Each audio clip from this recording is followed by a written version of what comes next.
Ve 8. olarak da buna sık sık temas ediyoruz. Şimdi Gazali'mizin rahmetullahi aleyh bu temasıyla da bir kere daha temas edeceğiz.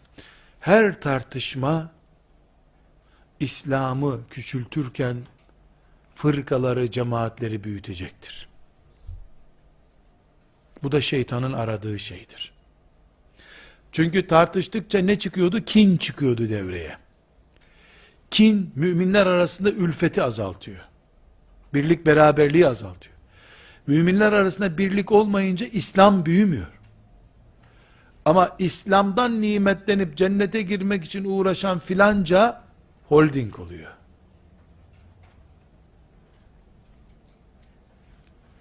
Burada kardeşlerim, bu 8. maddeye uzun uzun girmek istemiyorum. Ama uzun uzun girilecek bir konu bu. Ümmetimizin başına gelecek büyük bir afet bu. Bir hoca efendinin veya yazarın veya şeyh efendinin veya filanca kişinin 500, 600 bin neyse Müslümanla oluşturduğu birliğin ekonomik, siyasi ağırlığına bakıyorsun.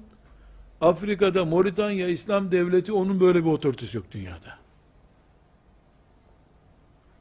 Somali'deki Müslümanların toplamının elindeki ekonomik imkandan fazla bu tekkede var. Borsada hisse oynuyorlar. İslam adına ama. Yiyen içen bunlar, faturayı ödeyen İslam. Bu ne sayesinde kökleşiyor?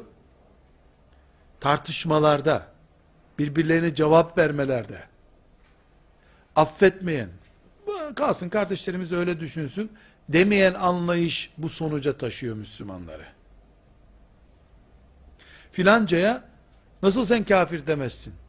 Ne olacak kafir deyince? Çok hatası var. Allah hatalı kullarını da kabul ediyor. Senin hatan yok mu?